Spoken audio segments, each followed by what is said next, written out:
Hello YouTube, StevieJ321 here, but you can just call me Steve because I think we can all be informal here. This will be the first YouTube video of its kind for me. My first voice video for sure. I've been building interest in doing a video like this for a while. Now, I've long been interested in a myriad of controversial issues. And to me, one of the most intriguing controversial issues is the God debate. Yes, the big old God debate. I'm sure that's why you clicked this video too, isn't it? I've watched debates involving the likes of Dawkins, Hitchens, and well-known apologists like William Lane Craig. And I've wandered through the inroads of theist and atheist debates on YouTube especially, and I've gotten myself involved in that, admittedly, a fair number of times. Now, a little bit of background here. Personally, I was baptized Orthodox Catholic, but had some very unorthodox questions that lingered with me despite years and years of Sunday school and regular church sermons. I had questions like, how was the sacrifice of Jesus a sacrifice at all if he knew he'd rise in 3 days anyway to serve in heaven as the right hand of God? And isn't the vicarious redemption, as Hitchens would put it, of Jesus rendered meaningless since if a person suffers in place of another? In real-world justice, it does not excuse the original offender. Let me just say, secular justice greater than symbol Christian justice. And also, how can it be that Satan is able to mess with people's lives every day under God's watch? Does God just not care? Or is Satan more powerful than God and able to keep him at bay? Also, how can the Bible be objectively authoritative any more than any other holy book, or Harry Potter book, as it is just an ancient book, chiefly etched by inebriated Bronze Age shepherds? But what irks me the most is that every theist argument there is has been thoroughly debunked, yet is still repeated ad nauseum among those that would rather cling to ignorance because it makes them feel all warm and fuzzy inside. I believe the saying is true, that some people just can't handle the truth. So I finally decided to throw my hat into the ring. And now, on to the top 5 common theist arguments. Number 5. Pascal's wager. The fool's bet. You might as well believe in God because you have nothing to lose by doing so, but you lose big if you're wrong. Wait, hold up, put on the brakes here. First I have to ask, which religion are you representing? More often than not, this argument comes from a Christian. So, Mr. Christian, shall I go fetch Ahmed over there to rehash the same argument you just spewed out at me, but from the Muslim perspective? Because he'll be more than happy to do it. And then you two can have a wonderful mirror match of conflicting lunacy and diatribe. And FYI, I do have something to lose by believing. How about my sanity? That's plenty precious to me. The point is, Pascal's wager can be dismissed simply due to the fact that it can be communicated by a member of any theistic, hell-fearing religion. So, no one religion can say they have a claim on it. It just happens to be employed mostly by Christians. Pascal's wager basically implores atheists to set up a facade of belief and praise in order to avoid eternal torment in the afterlife, as one cannot just suddenly believe it if they wish to. Wouldn't your omniscient God see through this and realize your beliefs and actions are only superficial? And for false pretenses? He would, wouldn't he? I mean, come on, he's omniscient after all. Give your own God a bit more credit than that. And as such, he'd toss you into the pits of hell anyway for attempting to deceive him. After all, Mr. Christian, there was nothing Jesus hated more than a hypocrite. But perhaps the biggest point that theists who echo this drivel conveniently ignore is the fact that belief itself is not a choice. And anything that could qualify as a God would know this, especially if he created us in his image. There is no on or off switch for theistic beliefs in my brain that I just choose to leave off. I can no sooner believe in God than I can believe that my boss is a space alien with a master android disguise, simply gathering data on Earth for his home planet. Belief is classified as a compulsion of one's cognition to sway to a particular mindset on the subject, principally based upon experiences or coming across intriguing information. The common atheist is unable to believe in God because of the way his mind works. He needs empirical, demonstrable data that works in the real world to prove that God exists before he accepts it as fact. And if that's wrong, I for one don't want to be right. Number 4. Morals. Where do you get your morals from as an atheist? This has been responded to over and over and over again by so many recognized atheists. It gets tiring listening to it after a while. Well, Mr. Theist, to answer your question, certainly not from some ancient mistranslated, forgery-ridden, self-contradictory set of stitched-together desert scribblings that happens to condone rape, murder, slavery, and allows genocidal serial killer pedophile rapists to be saved by simply accepting Jesus into their hearts. Aww. If you would testify wholeheartedly that that is where your morals come from, then you certainly cannot be equated to anything better than pond scum, unworthy of life itself. Fortunately, you and I have acquired and developed our moral conscience from the same source. Morality is a purely conceptual abstraction that applies to physical reality. It deals with the ramifications of one's actions. This is why different societies tend to have different views on morality and propose different laws. We are, and always have been, a social species. Good morals decree that you should do unto others as you would want done unto you. And Jesus, if he existed, was not the first carrier of this grand message.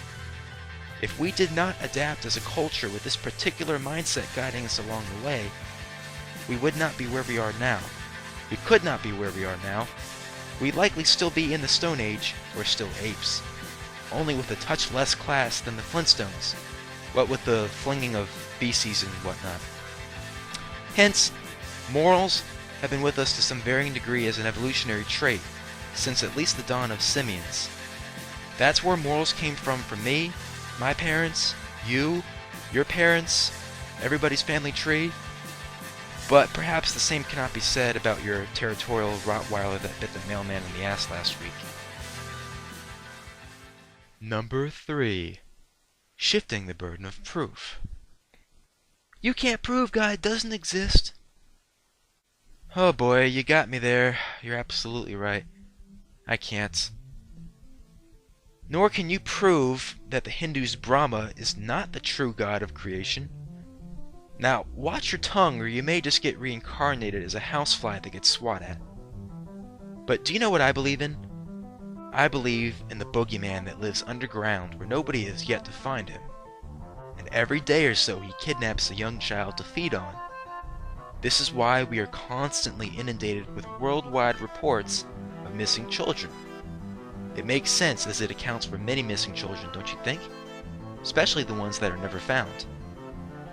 Also, you cannot prove the non-existence of the boogeyman. So, logically, it must exist. Right? Oh yeah, and the legend of the Loch Ness Monster, that has been passed down from generation to generation in Scotland since the 1930s, and even written about. So, that should be enough evidence to deduce that the legend must be true, right? No. The point is, in all seriousness, that is exactly the wrong approach to logic. And if someone, or even a humongous group of individuals, posits the existence of something, anything, then they are obligated to prove its existence beyond a reasonable doubt before expecting others to be convinced. The burden of proof is always squarely on the believers. Number 2. Argument from improbability, or the finely tuned universe argument. We couldn't have a world and a universe like we have with everything so interconnected and beautiful without an intelligent designer behind it. It couldn't have all happened randomly. Alright, I'm sure all of you interested in the big God debate have heard this inanity. And if you're a theist YouTuber, you've probably used this argument from ignorance to respond to some atheist you found to be arrogant. Ray Comfort the Banana Man used to champion this particular failure of logic. As a theist, you're likely not grasping what the problem is here. Allow me to explain. As well as an argument from ignorance, this is a straw man argument. It assumes that what non-theists believe is that everything happened by chance, completely at random, and this is a huge misconception. No scientist worth his salt has ever said any such thing. Most atheists are evolutionists, true, and thus believe life evolved over time through the process of natural selection. But there's nothing arbitrary about that. However, this would help to explain why vestigial organs exist, such as the tiny leg bones found buried deep in the backs of some varieties of whales. Did God endow those whales with leg bones just for kicks? Maybe he was drunk at the time, who knows? And as for the Earth itself, if you only did the geological research behind the inception of our planet, you'd see it was once a molten rock not dissimilar to Mercury, long before it was able to support life. And the universe is a hostile place, as evidenced by the fact that no life that we know of thrive outside of our own home planet. And the universe is perpetually expanding. Now riddle me this: if God loved us so much, why did he place his greatest creations, us, on such a wimpy, tiny, spinning rock in the middle of nowhere, and continue to create more and more impressive celestial bodies that dwarf our planet's size but serve no notable purpose to anybody? There is no God-given answer for this, but there is a scientific one. The universe is constantly expanding by laws of thermodynamics, and is genuinely callous to any particular planet, or star, or even galaxy. Number 1. Threat of hell. You should repent and turn to God, for then you can get saved and spend eternity in paradise. However, if you don't, you're spending eternity with Satan's pitchfork up your ass. It's up to you. This one is my personal favorite. Yes, this dead horse. When a theist threatens you in such a fashion, it's safe to conclude it's their way of subtly conceding defeat. They have no more arguments left. This fear-mongering tactic is reminiscent of the Crusades, if you ask me. Convert or die was the mantra, if I recall. This act of coercion works far better on children with naive, developing minds than on grown-ups. You know, there's a good reason why the Jews didn't buy into this whole New Testament hell nonsense. No God should need to ever create such a gloomy place for any reason. According to the Christian faith, though, hell was expressly created as Lucifer's domain, since he had differing ideals from God and sought to overthrow him. But instead of simply eradicating the future arch-enemy of God, God, in all his foresight, banished Lucifer to this zone to do anything he pleased, not excluding his diabolical plan to scatter dinosaur remains deep underground to trick us silly humans. Some display of infinite wisdom that turned out to be God. Hey God, I have a question here. What good is a prison or a solitary confinement of sorts if the prisoner can freely walk in and out? Of course, an all-knowing God would have to have known that later on he'd be flooding that same domain with humans, to be Satan's little bitches. If hell exists, it surely is not a place for humans whose only crime is non-belief in the deity who created it. There was a quote by the early astronomer Galileo Galilei. He said, "I do not feel obliged to believe the same God who has endowed us with sense, reason, and intellect has intended us to forgo their use." Galileo Galilei may have been a theist, but his statement, likely directed at the disgruntled church at the time, definitely hits home. Should God exist, he created us with the ability to look at things logically and reasonably and still conclude that there is no reason to believe in heaven, nor hell, nor God himself. Therefore, if a person's biggest offense that bought him a one-way ticket to hell was that he simply didn't believe in God, that is God's fault. If a person would be sent to heaven that formerly didn't believe in God, and he met God, he'd be the same person, but now be a believer. So how is that a rational reason to send somebody to hell?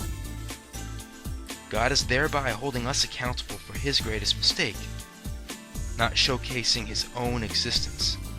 How can he give us the innate ability to not believe, but simultaneously demand worship? These are the traits of an insecure, hypocritical, and magical dictator we're talking about here, not those of an all-loving God. Then when you throw the threat of eternal torment for non-believers into the mix, it justifies attaching the adjectives of sadistic and tyrannical onto his resume. If such a God exists, he is not fit to rule, and above all, not worthy of worship. But not to worry, he doesn't exist anyway. Well, that covers some of the main arguments I see from YouTube theists. My advice, if you're not going to embrace science, at least try and come up with some original points to debate with so you have something that we haven't heard before. And that will maybe even give you the element of surprise. But who am I kidding? That would take a miracle. Maybe you guys ought to pray to your God for such a miracle. Anyway, I'll leave some site links in the description bar in case anybody's interested in seeing a compiled article of all common theist arguments and the inaccuracies and contradictions found within the Bible. I'm going to sign off with a question posed to the theist community here. If God sees you and your loved ones as good people, shouldn't he watch over you and protect you and guide you along the right path, with or without prayer? If you say yes, that God will do good for you because you're a good person, even without prayer, then you've disproven the usefulness of prayer, at least in your own mind, and in anybody's rational mind. So then what's the point in prayer? If you say no, it takes prayer to make God do good things for good people, when he is supposedly benevolent, benign, and all-loving, in fact. What does that really say about God, in truth? And not to play the devil's advocate here, but like I was saying earlier, if you do believe prayer works, perhaps before you comment on this video or make a video response to this video or any atheist's video on YouTube, pray to your God so that you would have the wisdom and insight to say something that changes our minds, that alters the mindset of the atheist community. If you do pray beforehand so that you can do that, and it doesn't happen, that doesn't reflect very well on your God, now does it? Well, that's it. Thanks everyone, and I mean that from the bottom of my godless heart, for watching my first YouTube video on this controversial topic. I already know right off the bat I'm going to get a mixed bag of messages, some saying to keep going and some hate mail. Sure, it comes with the territory. But I plan to make more in the not so distant future. Feedback is generally good, and I feel the drive to continue. Hopefully this monologue was as fun for you to listen to as it was for me to record. And I encourage you to rate, subscribe, comment, and you'll get more in the future. So now remember people, science, it works bitches. To all, good day and stay cool.